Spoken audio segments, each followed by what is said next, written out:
But I crave your indulgence as well before I come to that specific question to also recap for the purposes of the record and clarity on what we were able to establish on Monday. I think it's important to clarify the facts for the record. I think on Monday we were able to establish that the Ministry of Justice, MOJ, should have informed Gilmer about the court order entrusting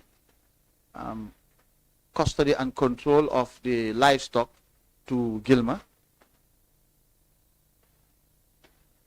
I believe we also established that if the Ministry of Justice, MOJ, did not do that, it would have amounted to a failure on the part of the ministry. I think we also established that fact. We also established the fact that the Ministry of Justice was not under any constitutional or statutory mandate or did not have a constitutional or statutory responsibility to oversee or supervise or monitor the activities of Gilmer, including activities under the freezing order. To use your word, you said the ministry had the responsibility to facilitate communications with the court. Now, I hope my recap is also shared by you, Counsel, before I proceed further. Well, the first limb of it, I agree totally. The second limb, I would have a reservation in saying that we established that the MOJ was not responsible to facilitate.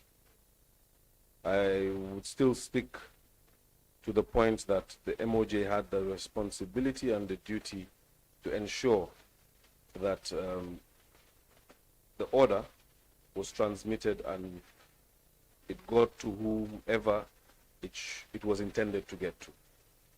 And yes, I would still stick to that. I believe perhaps I was not heard well. I did say that I think we established that the MOJ, if it failed to transmit the order to the recipients, in this case Gilmer, it would have failed, certainly. But what I'm saying is, if you agree with me that the MOJ did not have a constitutional or statutory responsibility to supervise or monitor or oversee the activities of Gilmer, including activities under the court order. That's the point I want us to perhaps clarify for the committee before we move on. Certainly, and it's important that it is clear. I do agree with you on that. However, I would like to put it in a different way and say perhaps it was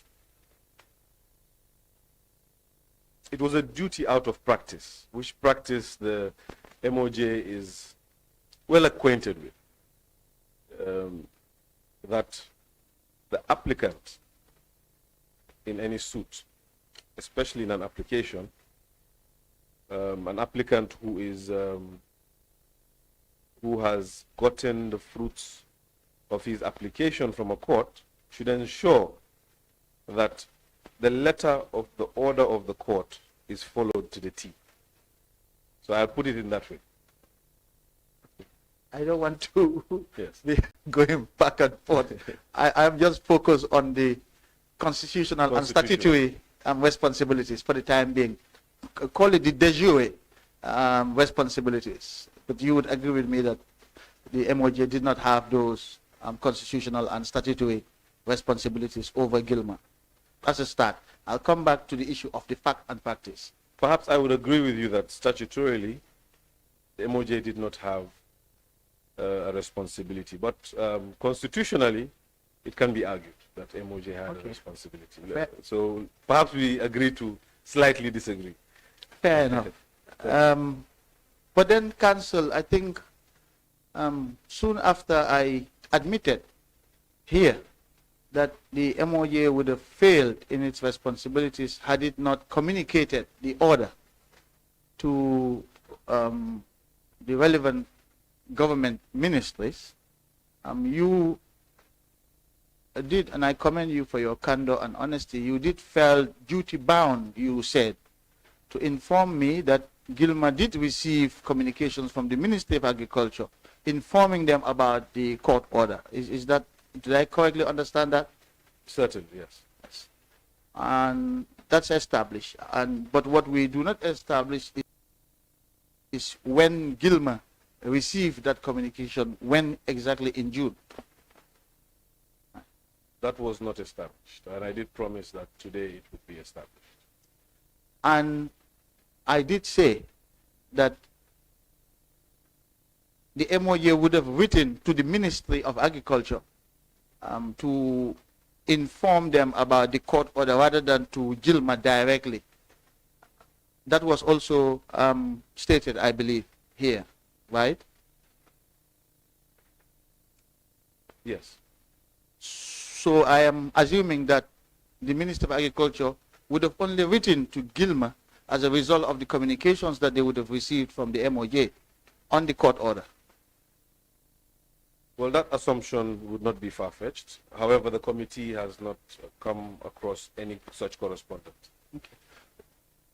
I think the Ministry of Justice can be very helpful in that. I believe that the communications between the Ministry and the Ministry of the MOJ and the Minister of Agriculture should be at the Ministry, certainly. But like I said, that's why I expressed my view that I would have been surprised, very surprised, if we had not written to the Minister of Agriculture. But I just wanted to establish those facts for the record before we move on. Now, with respect to your specific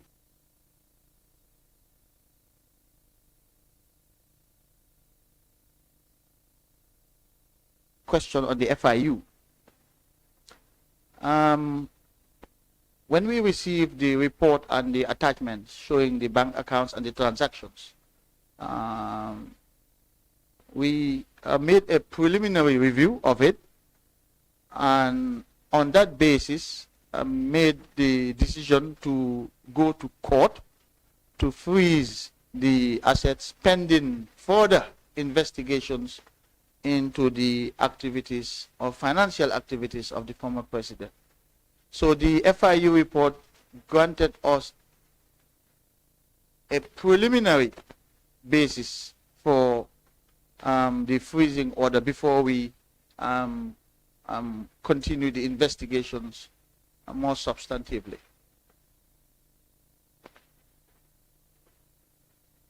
Indeed, and in that respect, the FIU report was the fulcrum of the MOJ's application. I would say it was a significant component of it, in addition to other reports, albeit verbal, from the different state-owned enterprises that we were getting at that time. Okay. I would like to zero in on that report. Of course, I do understand that the report is not before us, but I do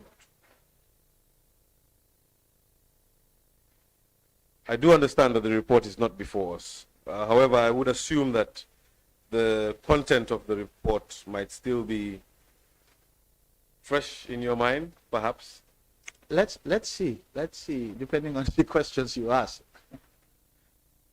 So, the report was obtained from the FIU through the Ministry of Finance by MOJ. No, I received it from the late Secretary General, Fadera. Yes. Yes, you did say that. And so that was State House that facilitated the FIU.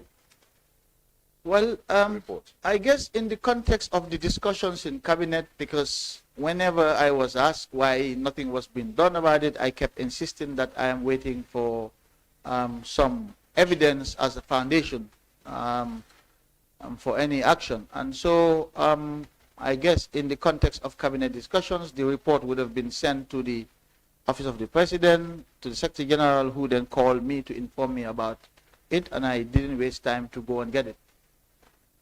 Okay. My next question would seem a bit cynical because it delves into the application itself by the MOJ. But kindly bear with me. So just put the committee through. Once the FIU report was obtained, is it that the MOJ would decipher the content of the report, or would the MOJ draft its affidavit and motion and attach the report, simpliciter?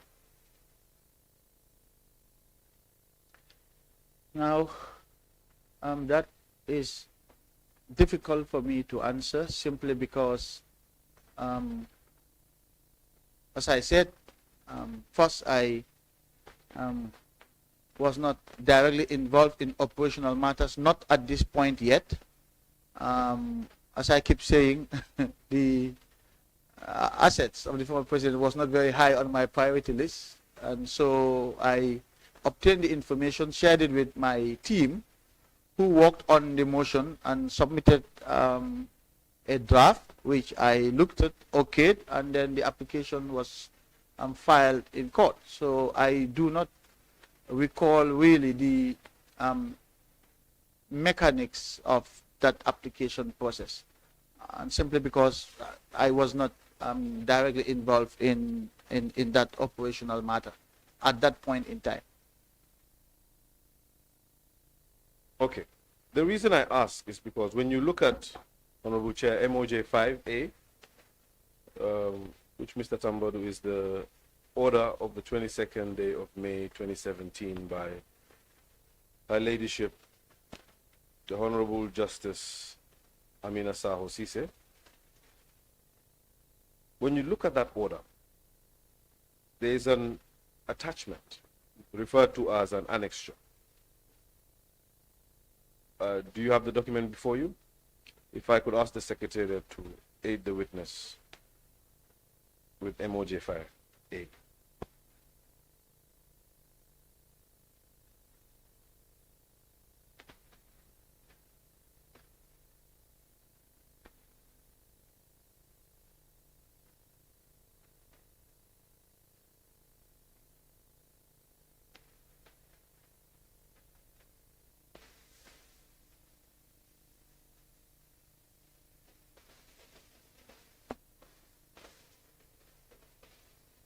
Secretariat, perhaps I could borrow the witness my copy for expedience.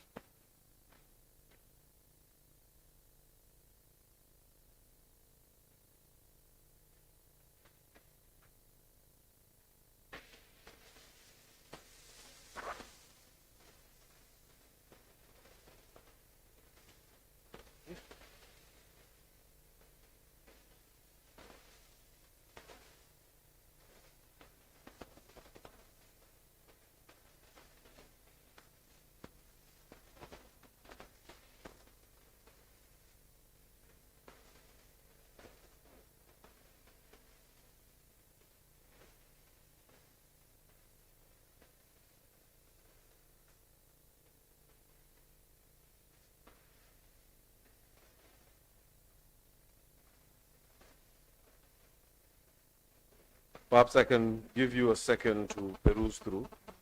All right. So when you observe that order by Her Ladyship, you would notice that in the text of the order, in paragraphs 1,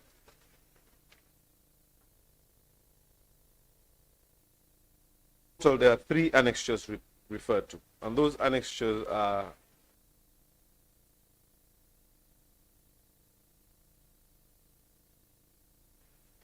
annexed, rightfully so, to under.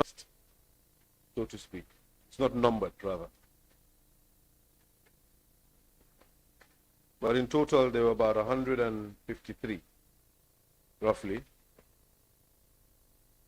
plots of land. Annexure 2 would be the accounts, the bank accounts. The first table having 8, subsequent tables having 1 each. On the next page, the first table having 2 and each other table having 1. At the foot of the document, you would see another table with 4, another table which refers to dollar accounts with 4 as well, and so on to Annexure 3. Annexure 3 outlines the companies. Now, from your testimony on Monday, it is clear, is it not, that this information was extracted from the FIU report? The bank accounts, certainly. What about the companies and the plots of land?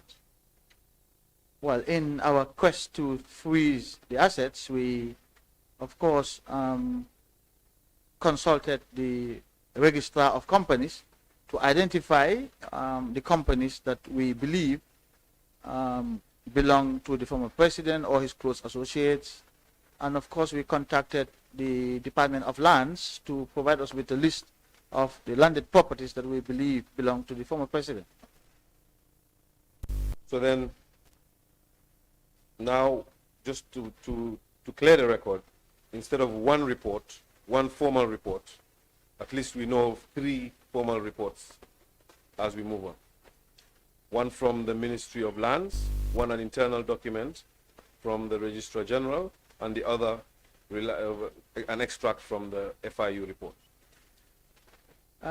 Let me put it this way.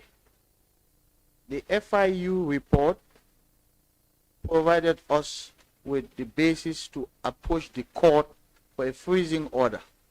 But in that freezing order, we needed to identify as much of the assets as at that time as possible, which included the list of land that you have identified as Annexure 1,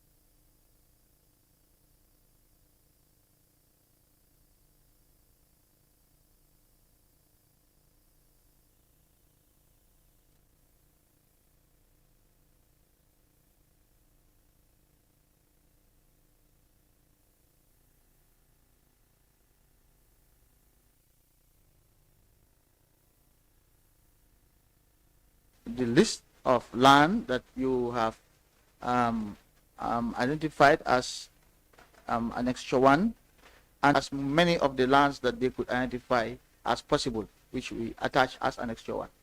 And which they did? Which they did, absolutely. Which is evident in the order? Which is attached to the order. Application and the order. Now, the manner in which they responded to your request, how would you classify that? As in whether they were written or... Yes. I do not know. It was being handled by the Department of Civil Litigation at the time. And as I said, these were operational.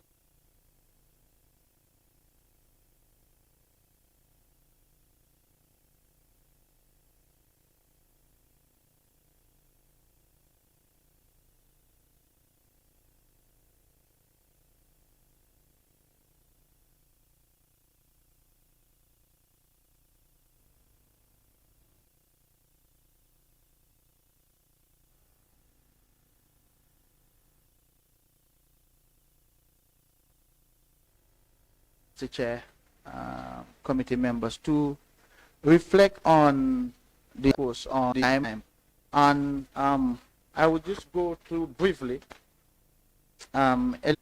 because ultimately when we keep referring to the assets, it's a nice way to dress it up. Immovable properties, they're fixed, they're not going to go anywhere. They're fixed, they're not going to go anywhere. The vehicles, I have already explained which is the vehicles, I have already explained which is the animals. It wasn't very hard coming in blind. Certainly, I hadn't worked at the ministry back in 1997 with ministry staff so that I can better allocate. However, as you need to elaborate on issues beyond thrash out the business of the committee, perhaps before the context can come. But this is fundamental to the business of the committee, because you are ascribing responsibility on the MOJ for the livestock. And I have said on Monday that based on what we had as workload, it was not high on my priority list. This committee needs to know what that workload was so that they could make the determination as to whether we were reasonable in not providing or giving as high a priority to the livestock as perhaps today some would have wanted. I think it's fair for the committee to see what we were going through at that time as a ministry. And I think that's critical. I would shorten it, I would condense them, but I wanted the committee to understand that. Yes, it is indeed important. I will not water it down. I would, however, prefer that it comes later once we have flashed our business. But I would allow the chair to make a statement because I can see he wishes. Thank you, Council. We're just trying to consult. Honorable, in as much as perhaps that wouldn't change what you said earlier on, the committee wouldn't mind to allow you, at least briefly, to give us a rundown of that. And we will take note, like you said. Council, we can allow him to run that down. We will be able to. I will try and condense it in 5 minutes, if you like, so that it wouldn't be more than that. But first I needed to, so the first activity I did was to ask for the CVs of all lawyers to be able to determine their levels of experience and how best to make use of their skills. Now that aside, we also had to conceive and conceptualize the transitional justice process. You will be pleased to note that the TJ process that we had in this country was initiated by myself. It wasn't from any outsider. It was based on our own experiences, having worked in post-conflict societies. So I was the one who actually introduced the TJ process, conceived the idea, conceptualized it, and presented it to Cabinet for approval. And Cabinet approved it. But we didn't stop there. We wanted to kickstart a process of national dialogue on the transitional justice process.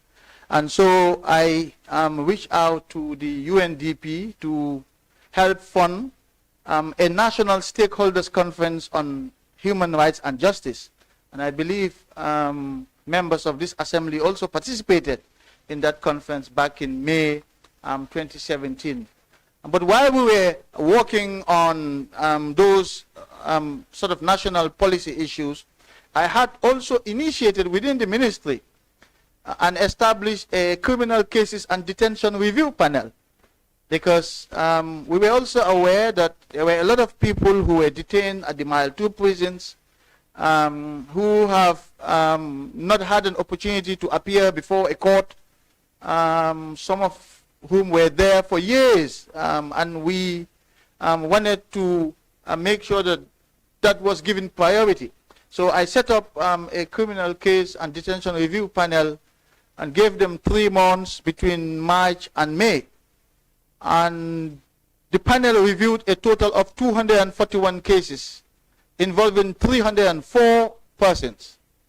We were able to ultimately enter nolle prosequi, discontinue a number of cases through that panel, and ultimately I believe there were about 207 inmates at the remand wing who were still awaiting trial or whose trial were yet to be concluded.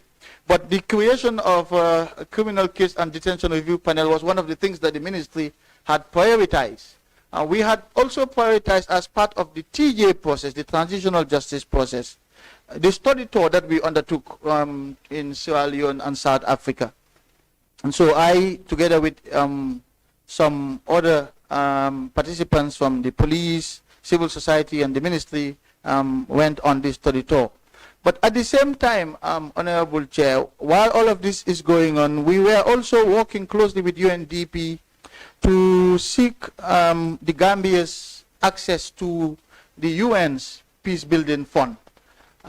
Even though we did not strictly qualify because we were not a country that was emerging from conflict, but our situation was analogous to a country that was emerging from conflict. And we needed to access these funds to be able to support the TJ process. And so my ministry was working very closely with the UN office here, particularly the resident coordinator at the time, to make sure that we push forward this, the Gambia's application to be granted peace building funds to support our TJ process. And also at the same time, for the Gambia to be recognized under this UN Secretary General Sustaining Peace agenda. And exceptionally, we were again allowed under the Secretary General Sustaining Peace agenda to support our TJ process. And I am mentioning this because it was important to secure these fundings. Because when the 2017 budget was revised, and you can refer to that budget estimate, our transitional justice process was giving little resources.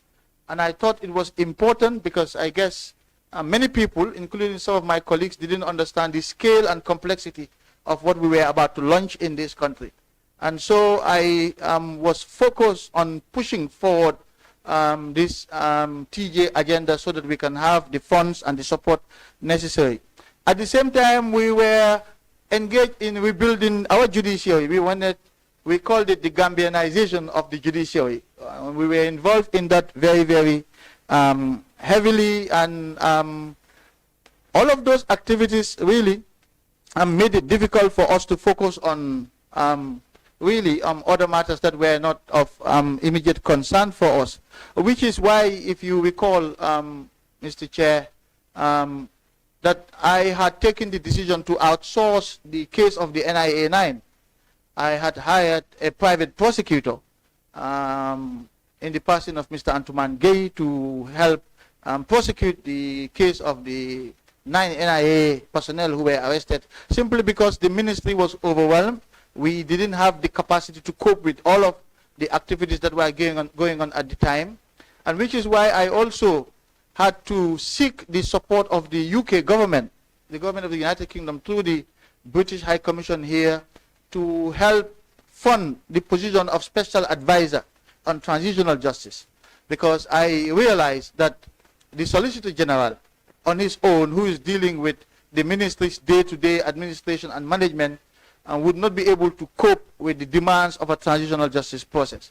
So I had to seek support, which was granted, by the way, to me, and I created this post of special advisor on transitional justice to act as coordinator for the TJ process. So just to say that by the time we went to Brussels in May 2017 for the donor conference, we had already completed our 3-year strategic plan on transitional justice.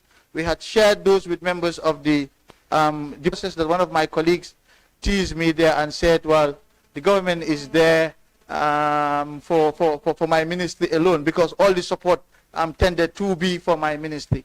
So just to say that these were some of the priority activities that we were focused on at the time, and I wanted the committee to put into perspective the issue of the livestock and the need to view the ministry and be fair to the ministry as at that time regarding how much was expected of us to focus on other matters besides governance.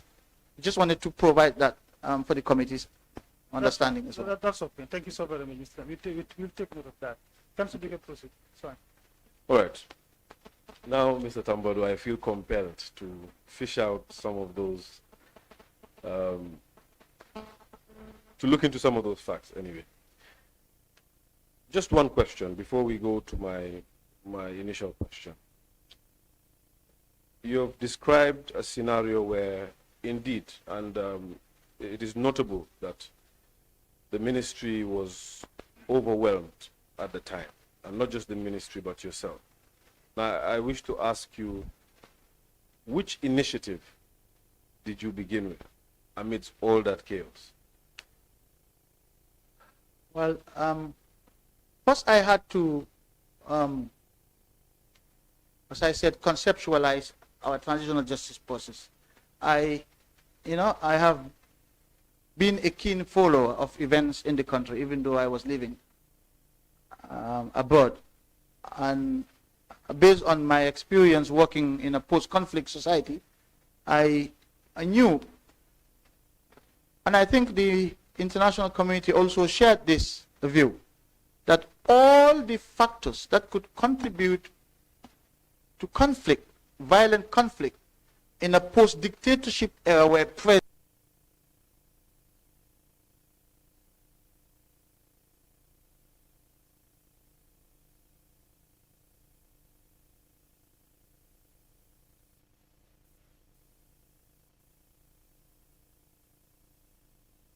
Present in this country. If you look, commonly viewed as the vehicle to which society's transition from conflict or massive human rights violations to more democratic processes. So I am, to answer your question more directly, it was difficult, but I certainly prioritize our transitional justice process, which had several components, which is why I called upon the, I kickstarted the national dialogue through this National Stakeholders Conference on Human Rights and Justice. And there were several topics during that two-day conference. We invited members of the National Assembly, youth group representatives, women's group representatives, civil society. There were 500 participants, by the way. It was the first of its kind in the country, and I recall the resident coordinator being skeptical about the number, and I insisted, and she was overwhelmed when the number wasn't even sufficient for those who were interested in coming. But it was a way to get buy-in from everybody in the country, and even though we had a strategic plan, we did refine and fine-tune that strategic plan following that National Stakeholders Conference. So in terms of conceiving, I would say it was the TJ process, which had several other components. Yes, but the TJ process would be realized or perceived through commissions. Yes, the Jammeh Commission was one of them, certainly. And it indeed was the first.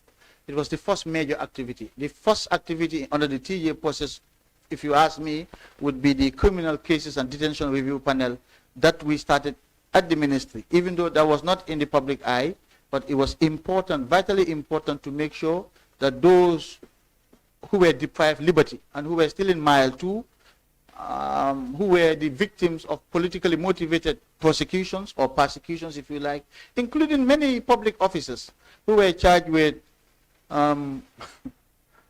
providing false information to a public officer. I can't remember the wording, but there were many public servants who were facing trial, who were in detention. There were many ordinary Gambians who were languishing in prison in mile 2, and that formed a critical component of the TJ process. But that was done internally in the ministry, away from the public glare. But the Jammeh Commission was the first major public engagement of the TJ process. Yes, I underscore that point because of a question that was put to you on Monday by the Honorable Member for Joshua, Honorable Sirif Sar, and he had asked, was the MOJ ready? And it seemed that the MOJ was ready for the Jammeh Commission because it was the first initiative, at least in the public eye, per your testimony, that the ministry undertook? If you recall my response to the Honorable Member for Joshua, it was very guarded. I did say we were ready in terms of the personnel and the capacity to set up the commission, but in terms of the wider, broader reform process, I wish we had more time. So I was basically referring to the comprehensive transitional justice process which I had envisioned. All right. I believe that has been settled. Can we move on to understand how the idea of establishing a commission came about? It arose from discussions in cabinet. If I am not mistaken, it first arose in the context of the freezing of the assets, in the context of the discussions about the freezing of the assets. But then that morphed into a commission. Are we going to establish a commission? If so, who would be the subject of inquiry? What would be the terms of reference? So it was a cabinet decision to establish the commission, certainly. And I believe the subjects of the inquiry were also discussed in cabinet. Even though the mandate, the terms of reference were left up to the ministry to determine, but clearly the subjects of the inquiry were raised and discussed in cabinet. So the idea started in cabinet. So who first initiated the discussion? Was it your office, cabinet, or was it the president himself? It was certainly not me. I can tell you that. I don't recall now who, but the cabinet minutes must be there. These were the discussions in April, May, June. Between April and June, or maybe April and May, the cabinet minutes should, I believe, reflect the discussions. But I can certainly tell you it didn't come from me. Could it have come from the other two lawyers in cabinet? I do not recall. Fair enough. And you had mentioned that because of your experience, it made sense to go into the transitional justice program. And you also made mention of tapping the experience from other jurisdictions, sister jurisdictions like South Africa. Were there other references? Yes, South Africa and Sierra Leone. We looked at Ghana, we looked at South America, Colombia, but the two countries that we focus on, which I personally selected to go for the study tour, were South Africa and Sierra Leone. And as I said, I always had my reasons for the decisions that were made at the time.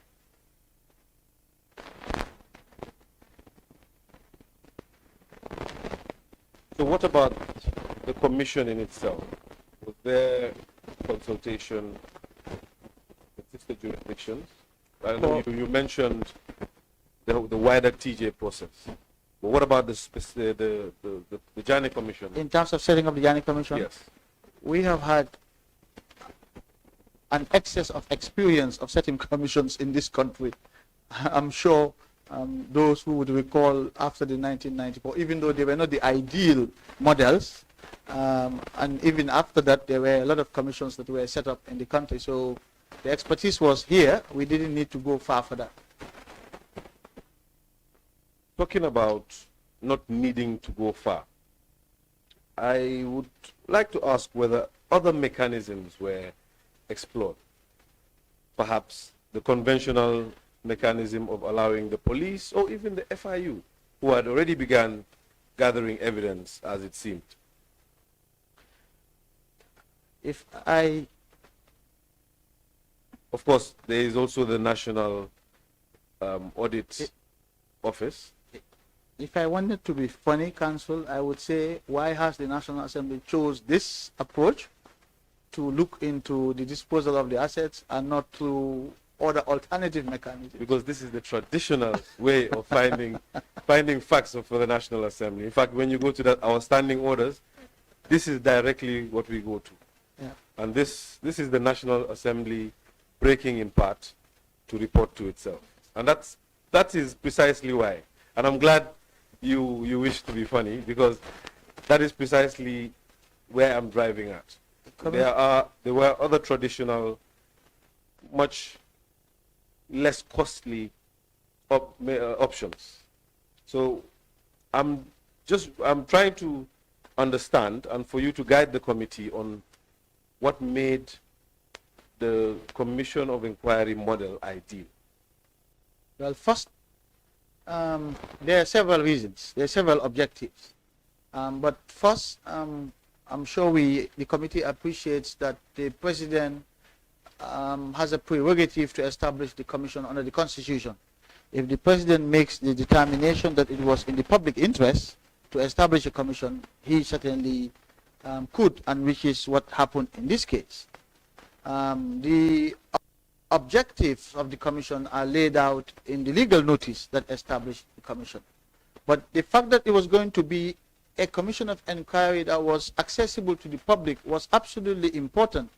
For me, the messaging was as important as the results that we were seeking, because we wanted to demonstrate in a transparent manner the activities of the former president, his financial activities, his financial dealings. We wanted the public to understand the scale of what we were dealing with. We wanted the public to learn in the process about those dealings. And to buttress this point, I recall clearly certain banks were reluctant to appear publicly before the commission because of reputational risks. And I was approached and I turned it down. I said the public interest, the interest of the public to access the information and to see firsthand the proceedings far outweighed any other considerations that they would have. And so there were many objectives. Some of them are contained in the legal notice, as I said, establishing the commission, but there was also a public interest reason as to why a commission of inquiry was set up in the manner that we set it up. It was deliberate, and it was to ensure that the public were informed of the financial dealings of the former president. So, thank you for that. Was this also the mind of cabinet? Did this discussion ensue in cabinet in that manner?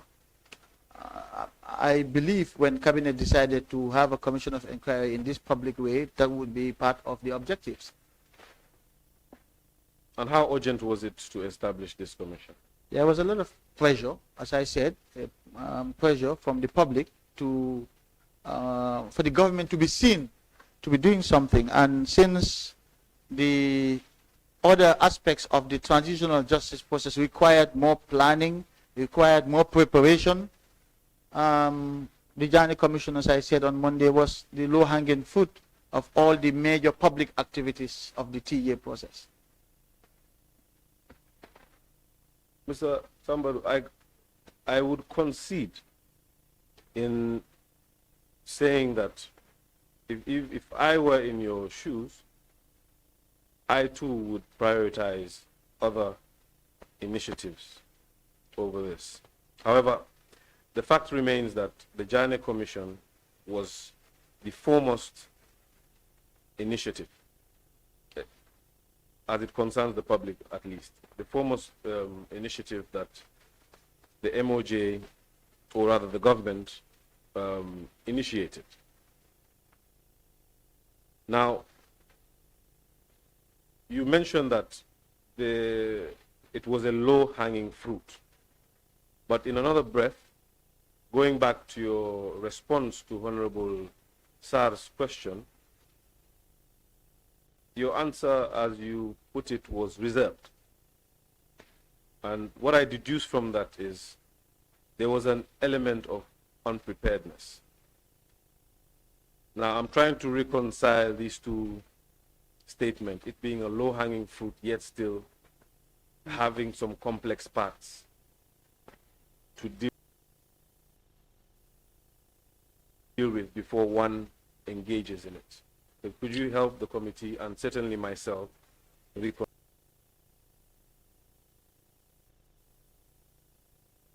reconcile this? I wouldn't describe it as a state of unpreparedness. I think we were prepared to the extent that we can under those circumstances. In terms of personnel, if I had to do it all over again, I would select exactly those personnel who were involved in it, particularly the personnel who had a key role in the process.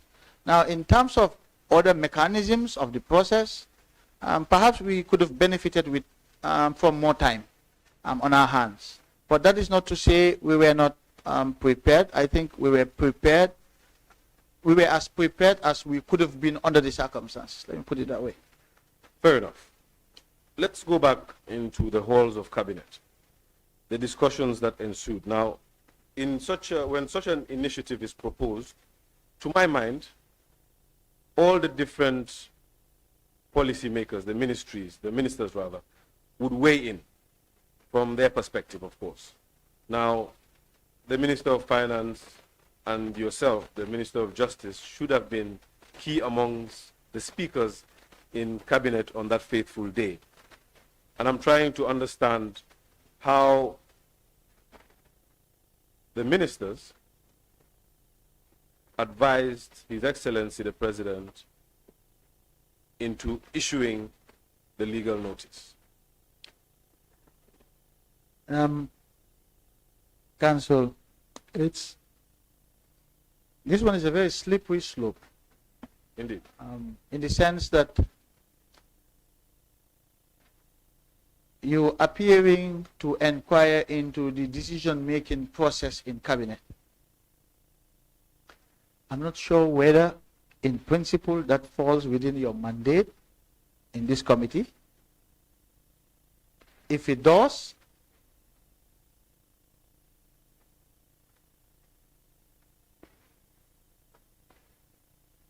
it makes it difficult for a witness like me who takes an oath as a cabinet minister, including oath of secrecy.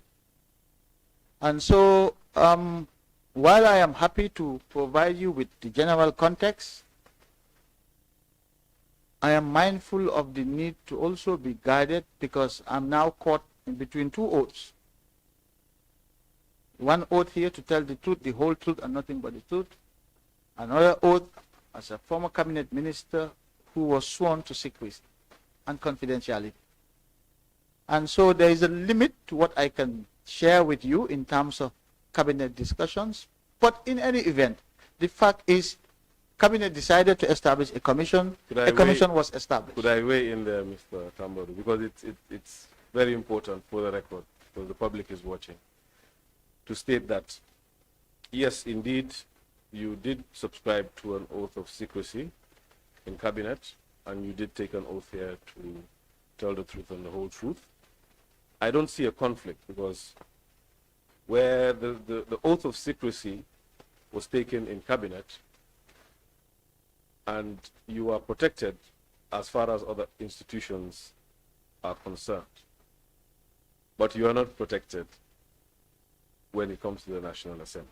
And I could direct you to the relevant provisions of the Constitution if you wish, or perhaps we can dispense with that and get to business.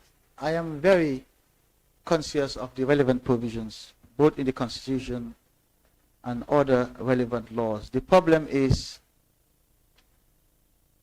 perhaps my evidence is exposed to the public. So it's not just to do with the committee, and that's why sometimes in-camera proceedings are held to redact, if you like, testimonies that ought not to be in the public. So it's got nothing to do with the committee as such, but it's to do with the public nature of my testimony.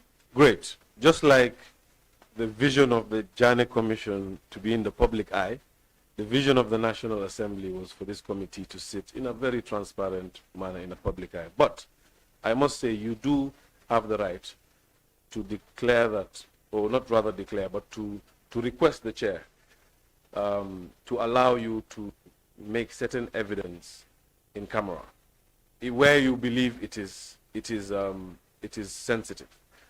I do have also the duty to tell you that it remains an application, and it's to be determined by the high table, the members of the assembly. You feel free to make that application. Just one, maybe, or two comments. The Jammeh Commission also held certain proceedings in camera, just for your information as well. And when the need arose. We are aware. But secondly, I want the public to hear my testimony and to hear all of it. And so if it is not on a contentious matter, such as the setting up of a commission, then perhaps we can navigate this and go to more, because like I said, the facts have been established. A commission was established. Whether or not it was influenced by a particular reason or not is, at this point, in my mind, inconsequential, because the fact is a commission was established. So what did we get out of that commission, perhaps, is, to me, what maybe the public wants to know. But in terms of the discussions in cabinet as to who said what, well, the question is not in relation to exactly who said what. I wish to understand collectively as cabinet, the different masters of policy, what you advised the president in a wholesome. Now, where I'm getting at, or perhaps what I mean is, the Ministry of Justice would have to advise cabinet on the legality of a commission of inquiry, how it would be set up, how it would be run, how the government envisaged it to run, the duration, and etc. Ministry of Finance would advise on the feasibility of such with regards to the economy and whatnot. So that's where I'm coming from.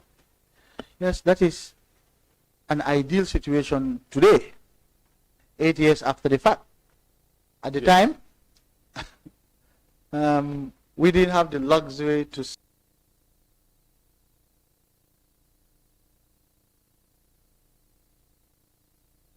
sit and think what would be the effect of this on the economy, etc. In fact, if you look at the revised budget estimate for 2017, you would have realized that, and I said money was allocated to the ministry, including for the TJ process. My role was to do the best I could within the resources available to me. I think that's just the nature of professional environments. You don't always get all the resources you want or you need. If you have to carry out a particular activity, you need to improvise, you need to find ways to meet your objective, and that is what we tried to do with the setting up of the Jammeh Commission. Obviously, it was going to have an effect on the economy, but what we're seeking to derive as a result, in the end, one of the objectives was to restore back to the state monies that were misappropriated by the former president and his close associates. So it was a cost and benefit analysis. What was going to be the cost of establishing a commission? What could we potentially benefit as a state from the commission's proceedings? Let's not also forget that for the state to legally take possession of the assets of the former president, there needed to be a process, a legal process to allow that. And the Jammeh Commission was one such process. All right. I would still go back to the question, but before I do, I just want to make clear the record. You see, in your testimony, you had mentioned a few things. The first is that you were appointed in February, and you were sworn in. You went back in March. I went back and came back sometime in March. Now, from you and I would know that, and the members would also know that the budget is passed in December. Now, you are not even appointed then. Of course, there would be no budget for the TJ process because your genius idea was not on the table yet. In fact, you were not a minister at that time. So I wouldn't accept a response, or rather the committee, I would advise the committee not to take a response, the response that the budget did not provide for the TJ process, because the TJ process was not conceived at the time. There's just one fundamental flaw in that question. Let me allow Honorable Bo to help before we take Please. Yes, thank you very much, Council. Thank you, Chair. Yes, what happened is we had a revised budget. When we came into the Parliament, there was already an approved budget for 2017. But due to some of the things the government wanted to do at the time, then the former Minister of Finance actually brought a revised budget that revised the entire actual figures. So essentially, what that means is the new administration actually had their own budget that was actually approved by Parliament. Yes, certainly. However, we're at the stage. If I may. Yeah, just a minute, kindly. We are at the stage of conceiving the commission. It has not yet been conceived yet. And at that point, of course, we will not expect a budget to provide for it when the idea was not conceived. And that is the point. I'm not yet at the approved budget. But please, go on. And I think that's why I started by saying there's a fundamental flaw in that question, because there was a revised budget, as the Honorable Member for Upper Salem said. The revised budget by the new government provided for the transition, for certain activities in the transitional justice process, which is why I said it was not enough, it was not a lot of money, which is what prompted my action ultimately to start seeking for external funding for the rest of the activities. But at that point, we were still a new government. There were a lot of priority activities in other government departments and ministries as well. Like I said, the government did not, my colleagues at least did not fully appreciate the scale and complexity of what we were going to embark upon. I did, and the allocations were not sufficient in my view, but we had to make do with what we had. Yes, and I still insist that my question is intentional. There is no flaw, and I would invite an answer. That at the time that Cabinet was discussing the Jammeh Commission, it would be unreasonable to provide information to say, or rather an answer to say, it was not provided for at the time, because it couldn't have been provided for. It was not conceived yet. That was my point.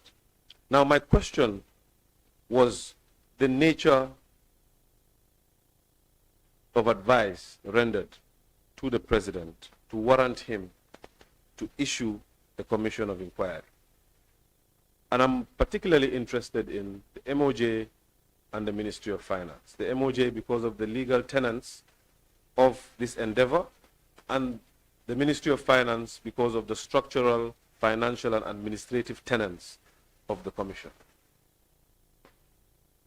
And this would have been discussed before any appropriation. You're making assumptions, Council. With all due respect, I'm not. Okay. Yes.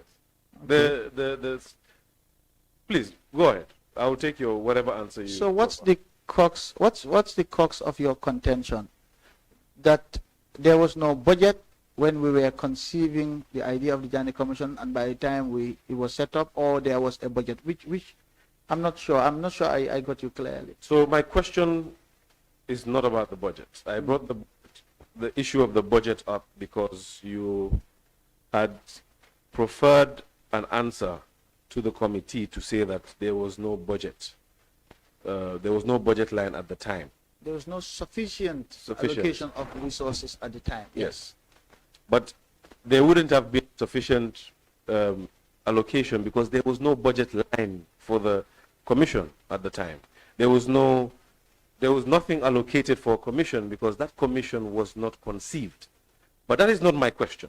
I believe there was a budget line for the commission in 2017 in the revised budget. I mean, I would not put my hand in the fire for it, but I'm just basing on my recollection, and it's something we can quickly verify. With his brilliance, would conceive a commission. So that is not a question. We're going to get to the revised budget, but for now, we're talking about when you came into office. Yes, there was a budget line. You could see that with the ideas you were preferring, the budget line was insufficient. So I wish to understand how debate ensued in cabinet, the result of the debate, of course, not the actual debate, to warrant the appropriation in the subsequent revise. Well, there were discussions in cabinet. It was not a one-day discussion. Those discussions took several days and weeks, if you like. We always had a packed agenda. I recall we would sit in cabinet until midnight on occasions at the start, because there were a whole host of issues to deal with, including issues about the commission. So the commission was not the only subject of discussion in cabinet, and so and the final decision taken to set up a commission was not done through one cabinet meeting. There were a series of cabinet meetings, and along the line, of course, in tandem, there were discussions about a revised budget, and so the two went far apart. I'm not sure if I am answering your question, or maybe I still do not understand what you mean. Well, you have answered it in part, but I still wish to understand what advice you preferred to His Excellency from a legal standpoint. Indulge me, it will make sense. Oh, I carried out cabinet's instructions to help set up a commission of inquiry. Yes, but the cabinet relies on the Minister of Justice to advise it on issues of law and justice, constitutionality, etc. Yes, and there was nothing unconstitutional about setting up a commission. And the suggestion is not that there was. The question is, what was the nature of the advice? Perhaps let me go a bit more direct. Did you advise the President on the scope and powers of the commission? No, that was left to the ministry to determine. Based, like ministry? I said, the Minister of Justice, which is why I said the subject of the commission's inquiry or the subjects were discussed, but not the operational aspects of it in terms of the terms of reference and the scope.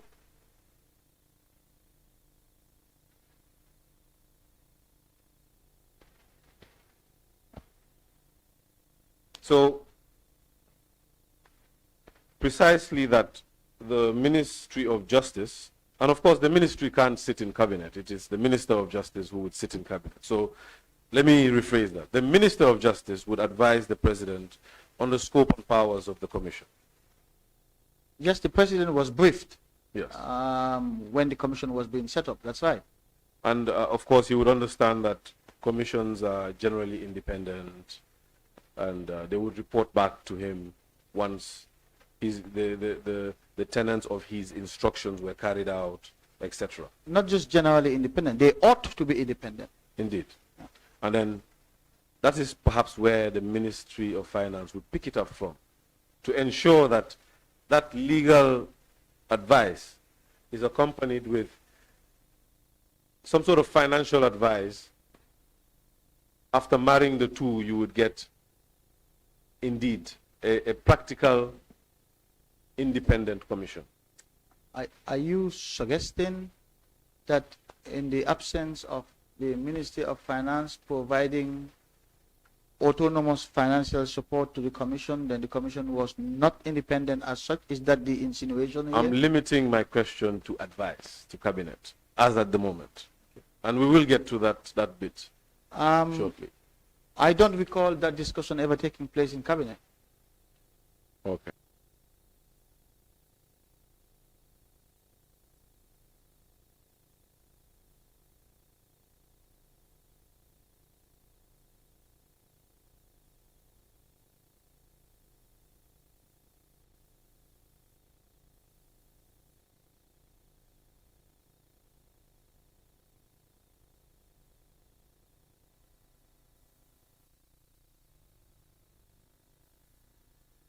Then the Commission was not independent as such. Is that the Cabinet? Okay.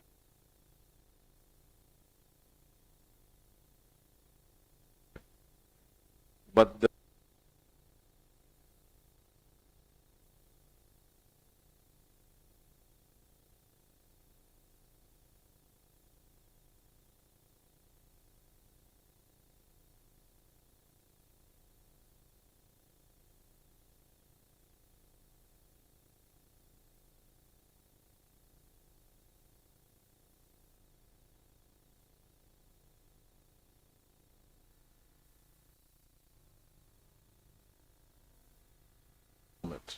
and we will get to that bit shortly. I don't recall that discussion ever taking place in Cabinet. Okay. But the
recovery efforts did, of course, support the idea of setting up a commission with the ultimate aim of restoring back to the country monies that have been misappropriated and taken out of the country.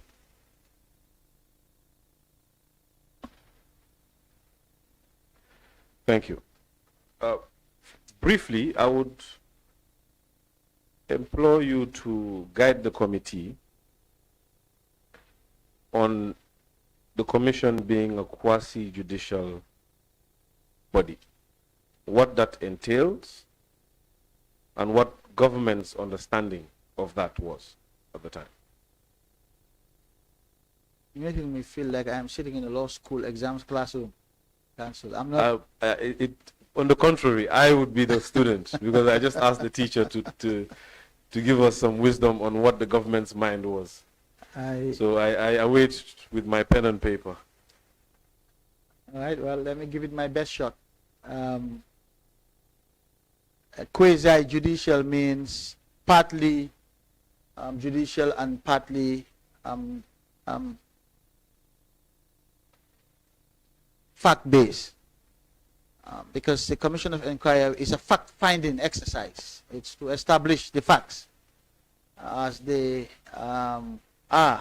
And if you look at the legal notice, you will see that the recitals talk about to ascertain, to establish, to ascertain. But in so doing, the Commission is empowered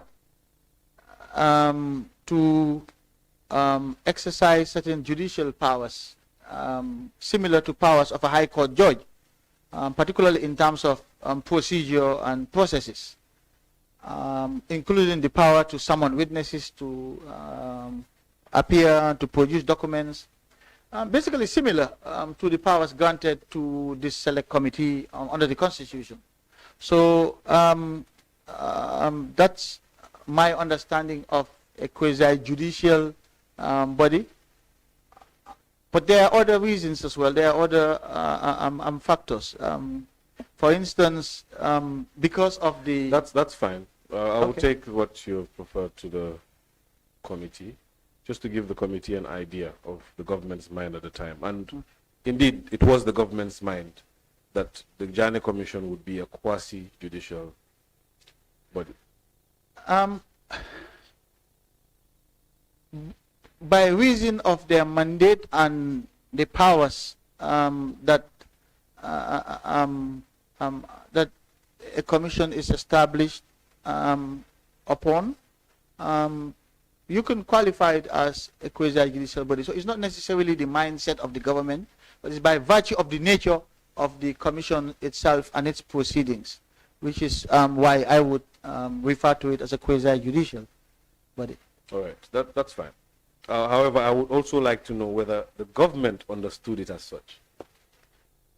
I certainly understood it as such, and my ministry understood it as such.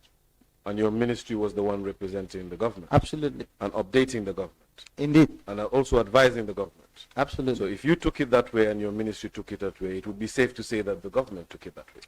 The ministry and the Attorney General is the principal legal advisor of the government. Indeed. Yeah. So then, again, the government then took it to be a quasi-judicial body? Yes. Okay.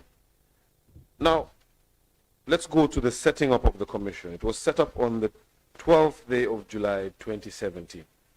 Do you have a copy of the legal notice before you?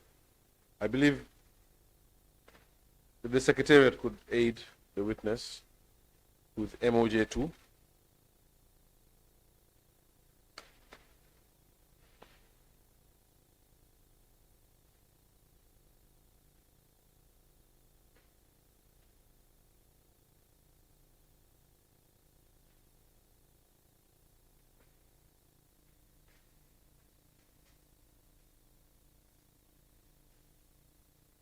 You have it before you? Right, so it was established via a legal notice pursuant to section 200 of the Constitution. Was there any other law considered aside from the Constitution? The Commission of Inquiry Act, certainly. Indeed. Yes, at the top of my head, that's the two I can recall now. Was the Public Assets Recovery Act considered? It could have been. I can't recall at this moment. Would you like to take a minute to think on that?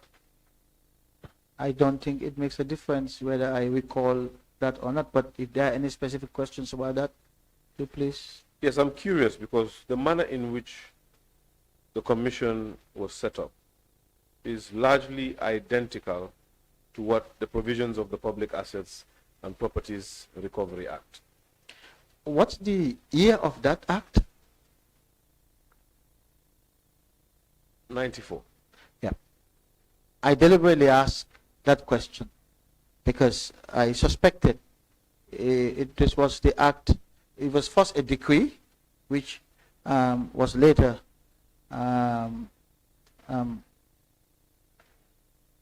made an act by virtue of the Constitution in 1997, and it must have been the decree or act upon which the 1994 commissions of inquiry were based. So yes, certainly we did look at that at the time as well, and we made certain decisions having considered that as well.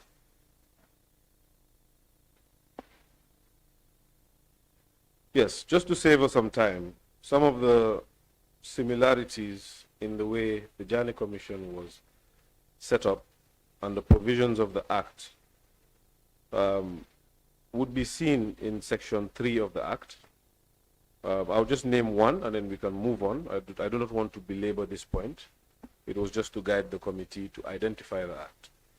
But the decision to have three, to limit the commissioners to three, that is a provision of the Public Assets and Properties Recovery Act. Which act is indeed appropriate for such an endeavor? However, I did not see anywhere in the legal notice that it was referenced, and I was curious to bring this out, just to aid the committee.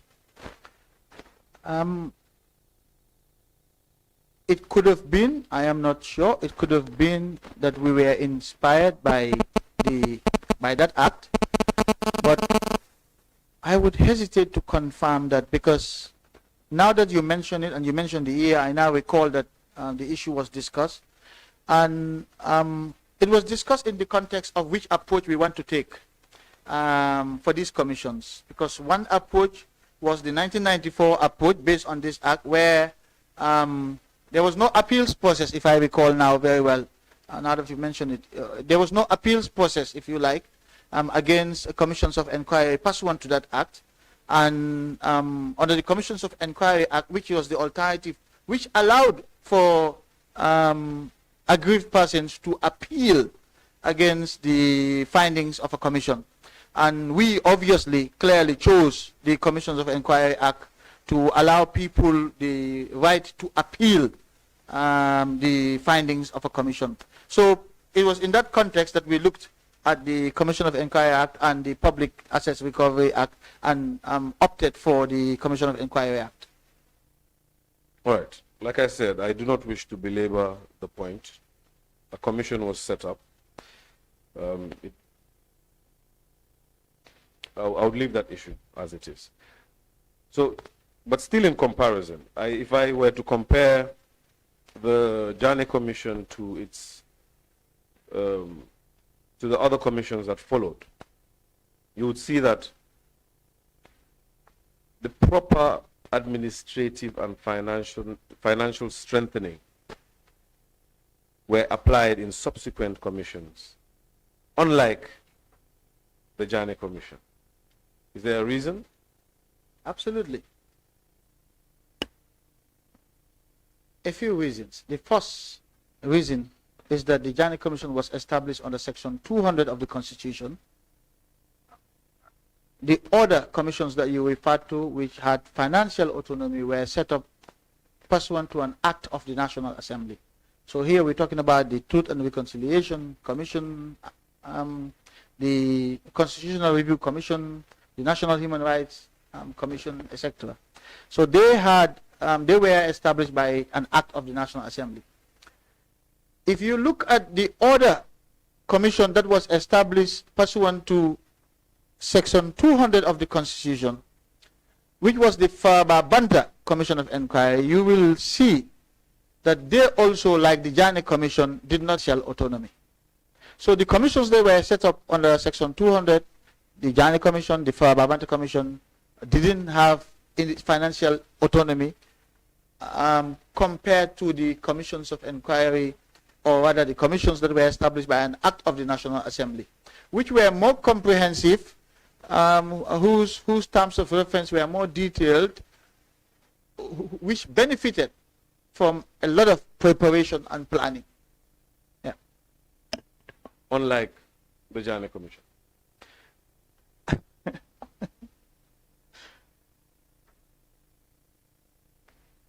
Any response to that? I would only repeat my response. We were as prepared as we could have been under the circumstances. But yet the other commissions benefited from more planning and more comprehensive outlook on especially the administration and finances. Naturally, they were established by an act of the National Assembly, so it means we would have had to go through a rigorous drafting process and consultative process, especially if we were relying on lessons learned from other jurisdictions with respect to those kinds of commissions. All right. It is my view that all the commissions take cue from Section 200. And I don't believe, but you could correct me if I'm wrong, that commissions are never meant, are at any time meant to be dependent. They are always meant to be independent. Please confirm or deny. The commissions that were established pursuant to acts of the National Assembly were not inconsistent with Section 200 of the Constitution. So let's put it that way.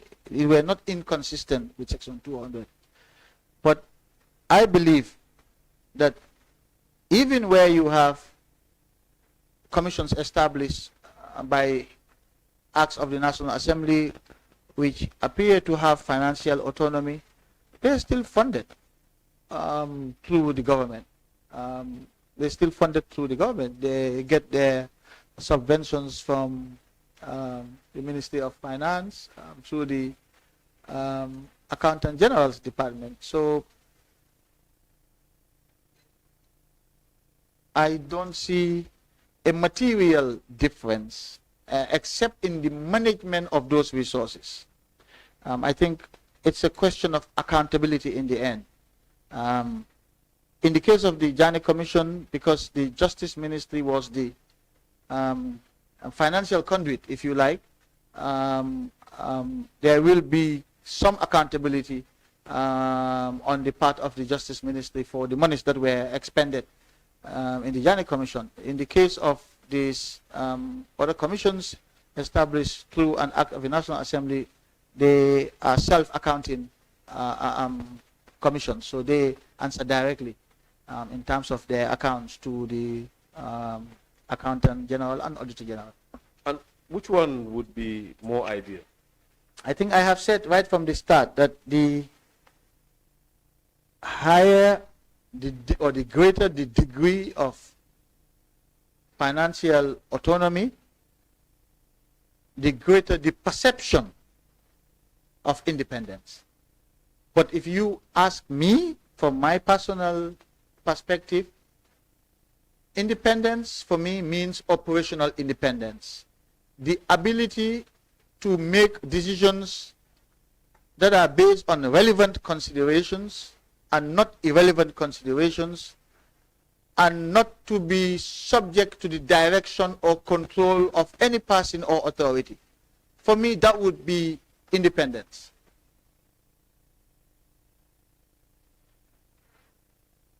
Again, let me put it simply. Which one would you opt for if given the choice?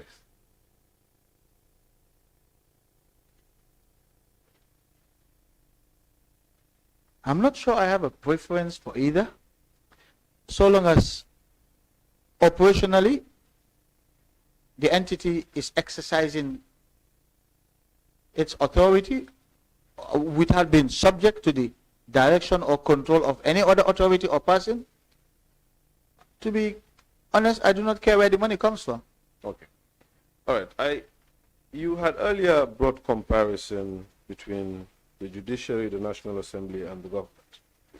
And I was tempted to weigh in then, but decided to reserve myself.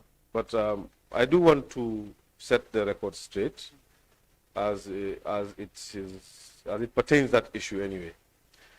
You see, indeed, the way these three institutions are set up, you know and I know that they're set up in a manner that each institution sets a check on the other. Now that is natural. It doesn't in any way interfere with the administration of the other. The president and his ministers are free to do whatever they are to do in the context of what is provided for by the Constitution. The National Assembly, likewise. The judiciary, likewise. And from what the Constitution provides for a commission of inquiry, you and I both know that when interpreting these laws or when reading these laws, we don't only read them from a naked eye point of view. There are contexts that need to be applied. There are principles that need to be reckoned. And just like one cannot interfere with the principle that the judiciary is inviolable administratively by the executive or the National Assembly, one has to come to terms with the fact that commissions of inquiry are meant to be independent fact-finding bodies that essentially are deployed to weed out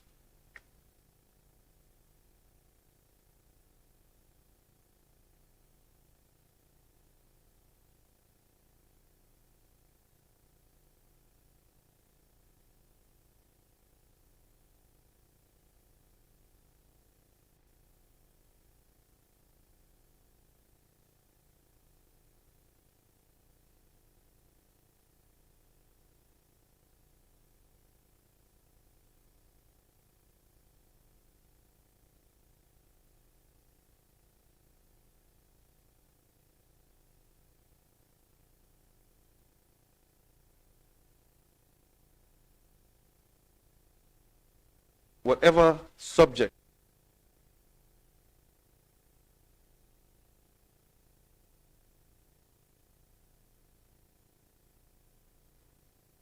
as most constitutions don't go on to spell out the nitty-gritties. But like I said, that should be reckoned in the reading of the law. Wouldn't you agree? You know, when I gave the example of the legislature as the approving authority of the budget and the judiciary as a check on the legislature's exercise of that authority, what I meant was that the National Assembly can decide to allocate $1,000 to the judiciary. That's one way of influencing or exerting pressure on the judiciary. It's the National Assembly that approves the budget ultimately, doesn't it? That is the point, Mr. Tambedou. Yeah. That is the point. If the National Assembly wishes to bend the judiciary to its will, it would underfund it so that to subject it to its will. That is exactly my point. But you may. I think we're on the same point, but we're seeing it differently. Perhaps. I take your point, but my point is this.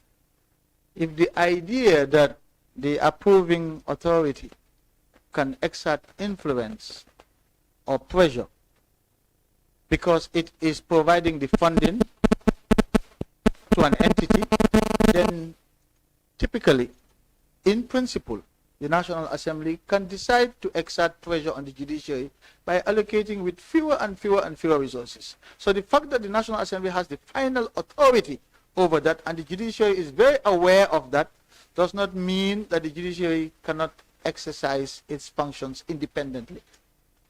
That's the analogy. So if you transpose that to the Commission of Inquiry, I am saying, in my view, when I am considering independence, I am thinking about operational independence as the most critical aspect of independence, because it is the risk of interference in the operations of the Commission that should be of concern to anyone, and not the fact that the government can exert influence on the Commission through the provision or lack thereof of finances. And in any event, I think this is all theoretical, full, demonstrate concretely where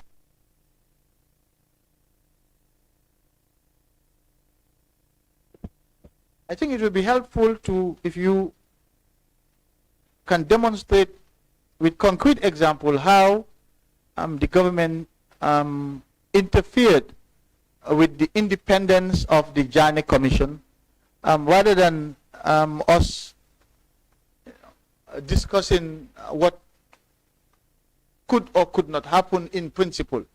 I think the best way to measure the independence of the Jammeh Commission is to ask the Jammeh Commission themselves, the 3 commissioners and lead counsel and the secretary, if there was ever any attempt, directly or indirectly, by certainly the Ministry of Justice, to interfere in their work. All right, I will take you to task, Mr. Tambedou, and I will be most obliged. We will get to it, I promise you. However, right now, I insist on being theoretical for the benefit of my members and the record. The record needs to reflect, before we move on to the specific issues, we need to lay down the, I would like to say, foundation. I would agree with you that there is some risk, a potential to exert influence using financial control. Just like there is in principle some risk in the National Assembly approving the budget of the judiciary. I keep coming back to that in principle. That risk is always there. You can't rule it out. But the most important aspect of independence for me is operational independence. Was the Jammeh Commission in a position where its decisions were influenced by extraneous factors such as That's a good question. the government's ability That's a to... good question. Yeah. And I would perhaps say that we can answer the question later on together. I would need your help in answering that question. It's a pertinent question, and it will definitely resurface.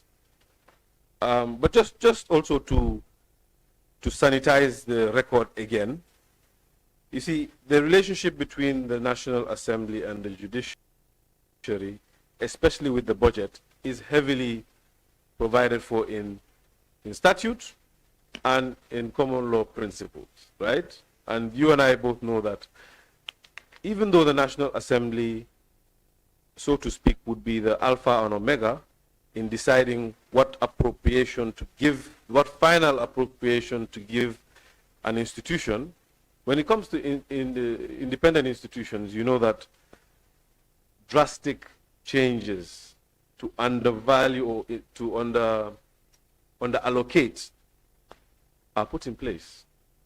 And you know that as well as better than me, in fact.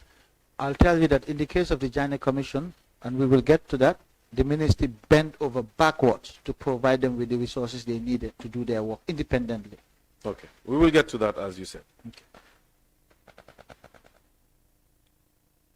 Now, you mentioned that the Jammeh Commission was set up under the Constitution and the Commission of Inquiry Act. Of course, some of the provisions of the Commission of Inquiry Act were not heeded to, and the Constitution was taken simpliciter. For example, the issue of remuneration of commissioners. If I could direct the Honorable Chair and members to Section 16 of the Commission of Inquiry Act. Perhaps I can read for ease of reference. I'll try and move as slow as possible because I am aware that you do not have any of... Yes.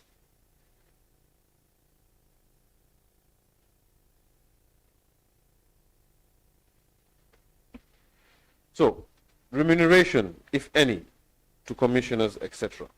Subject to subsection 2 of this section, commissioners appointed under this Act shall not be entitled to any remuneration beyond the actual expenses incurred in holding the inquiry, unless such remuneration is specifically voted by the National Assembly.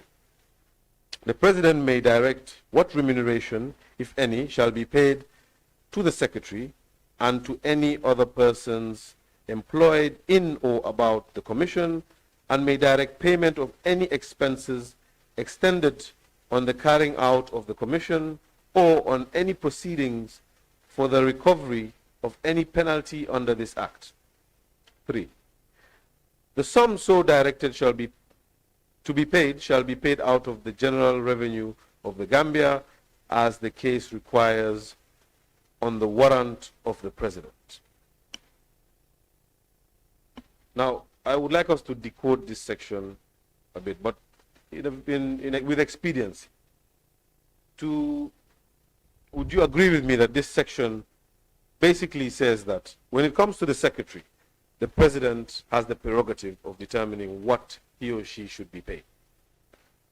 When it comes to the commissioners, they ought to not be paid anything beyond what the actual cost of the commission is, unless the National Assembly is involved.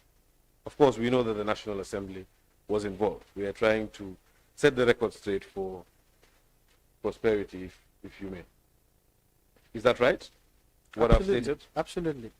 That's my understanding of it as well. Okay. So, in this case, you approach the National Assembly because, in fact, what the commissioners were to receive was to be something which was rightfully so anyway, something above what the actual cost of the inquiry proper would be. Mm-hmm. Okay. Now, I'll get back to this point, but for now, I would want to delve rather into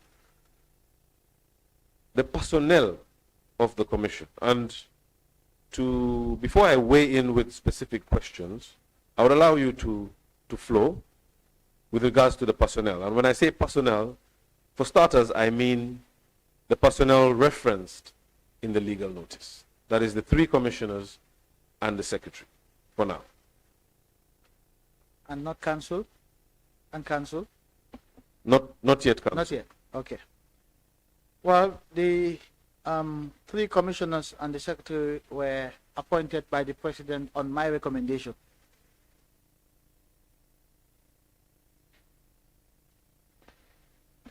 So it is on your recommendation that the President, all right, so let's split them apart. Let's begin with the Honorable Chair. How did you come to that decision? Or rather, how did you come to decide to advise the President to go with the Honorable Doyen of the Bar? Yeah, it's an interesting question that has its roots right from the start of my appointment as Attorney General. And I'll provide the context here and the background. Because I personally headhunted probably all of the key personnel who were playing a critical role in the transitional justice process. And that was informed by an earlier experience.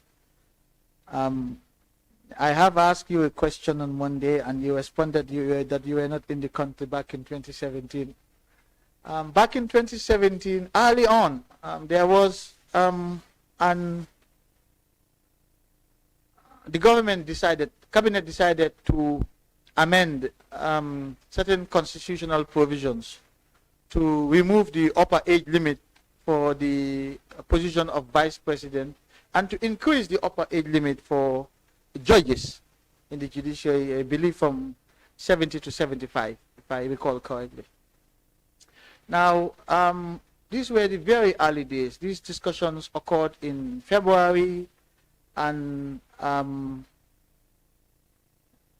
Ministry of Justice, I was tasked to oversee this amendment, this constitutional amendment process. I, in turn, because I was going back to pack up and finally come home, I entrusted this process to some senior members of the ministry so that they could guide the Honorable Minister of Interior, who was overseeing the Ministry of Justice in my absence, so that they could guide the Honorable Minister through this constitutional amendment process. I think it was one of the earliest amendments table, if not the first amendment table, before the new National Assembly was established. And there was a lot of debate as to the proper procedure, constitutional procedure that was adopted to amend the Constitution. There was a lot of discussion, debate, which I personally welcome. I think it was a breath of fresh air in our democracy that people were taking interest in constitutional law matters. But there was a lot of debate in the National Assembly and outside. Ultimately, the amendment was passed, and I was informed about it. Now, because of the... Could you, just for the sake of the record, brief us on the nature of the amendment? It was, I think I have explained that. It was an amendment. There were two amendments proposed. One was to remove the upper age limit for the post of vice president, and the second was to remove or to increase the upper age limit for judges from 70 to 75 years. And so those were the two constitutional amendments that were proposed by the government. And like I said, it was tabled by the Honorable Minister of Interior, who was overseeing the Ministry of Justice in my absence, because I was out of the country, gone to pack up to come back. And after much debate, both in and outside the National Assembly, the amendments were passed. The amendments were passed, the issues were brought to my attention, and I thought, out of the abundance of caution, that I would reach out to His Excellency the President, and I did, and advise him not to assent to the bills that were amended until I was back in the country, until I have had the opportunity to review the amendment process. So I came back afterwards, and I looked at the process at the time, and I realized that indeed the process, the procedure that was adopted for the proposed amendments were not the proper procedures. And so I informed the President that this was indeed the case. And then I said to him, this is a mistake, but because this is a new government, we need to take this opportunity to show to the Gambian people and the world that this is a government that was not afraid to admit its mistakes where they were made, that it was going to be the start of an honest and open and transparent government which was accountable to the Gambian people. The country needed that at that point. And so I told the President that I was going to take responsibility for the error, for the mistake, and I was going to do so on national television so that people can see that there is indeed a change of government, that this new government was going to be different from the previous government under the former president. And in my naive democratic belief, I went on national television, admitted to the constitutional amendment error, the process, and took responsibility for the error as the ministry that was supposed to guide the process, and we failed, and that we have learned our lessons. And so, and I informed the public that I had advised the President not to assent to the bill that was amending the constitution, and the president did not assent. So we went back to the drawing board and started the process again. I think members of the National Assembly will remember that incident. But because I was, I guess I assume that ordinary people will understand the difference between political responsibility and individual personal responsibility in a democracy. I had assumed too much. Because I came out to admit the constitutional error, I came under a barrage of criticism. Some even called for my resignation because I was being labeled as incompetent. Others were attacking me personally. It was my baptism of fire, if you like. But it was also a blessing in disguise at the same time, because I realized that in this context, where people are yet to appreciate and understand the difference between political responsibility and individual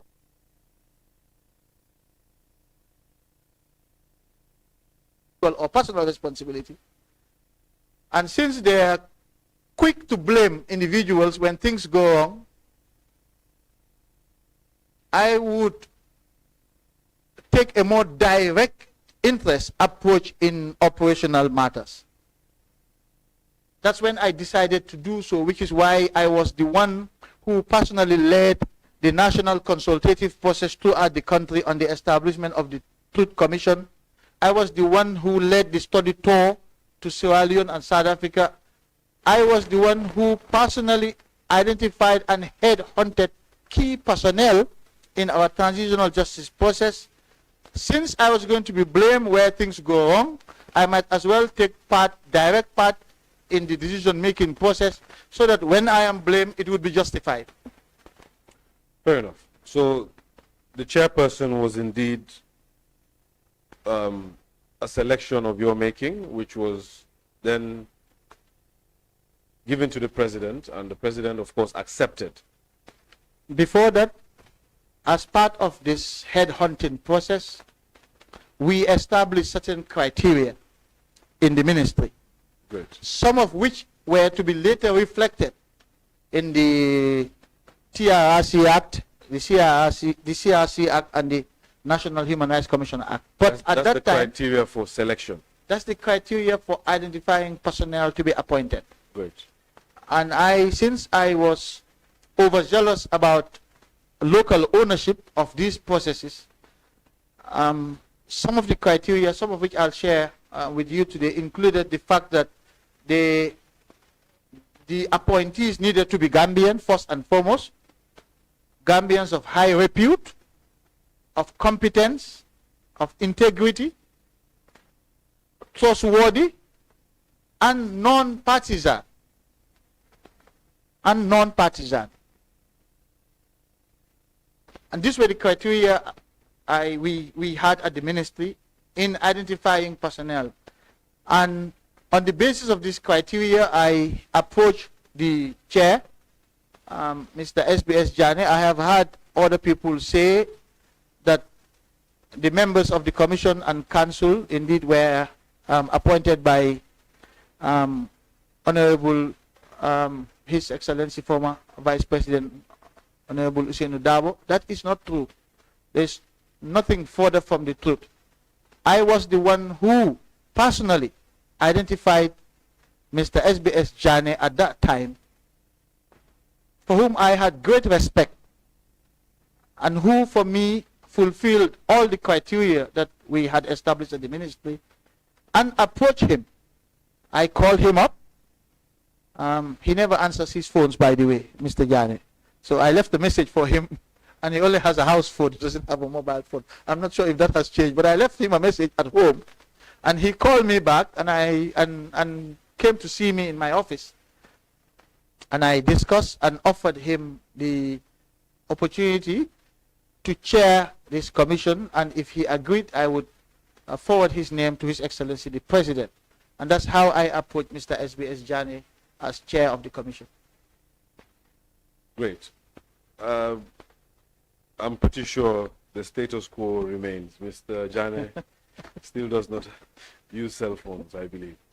But prior to this suggestion to the president, was there a relationship, personal relationship between yourself and Mr. Jammeh?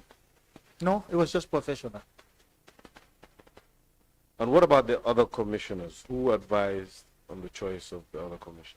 I did. I advised the president on the choice of Commissioner Baima Sen and Commissioner Abiose Joy. And the same criteria stood? Based on the same criteria, yes, absolutely. And I'm aware, evidently from the composition, that there was perhaps another criteria for diversity. Oh yes, there were others as well, which is why I said some of these criteria were later reflected. I wanted gender on the commissions, and of course in this case there had to be relevant expertise in the subject matter of the inquiry. So that was also another consideration. So depending on the line of inquiry, the criteria will shift. But these 5 core values were observed for all appointments: Gambian, high repute, professional competence, trustworthy, and non-partisanship.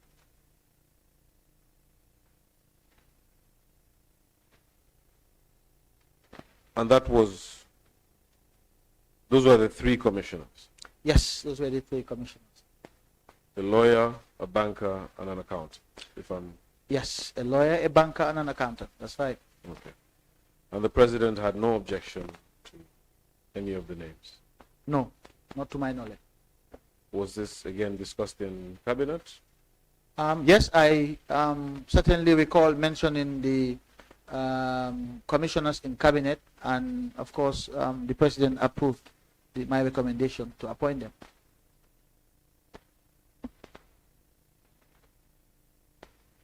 When they were appointed,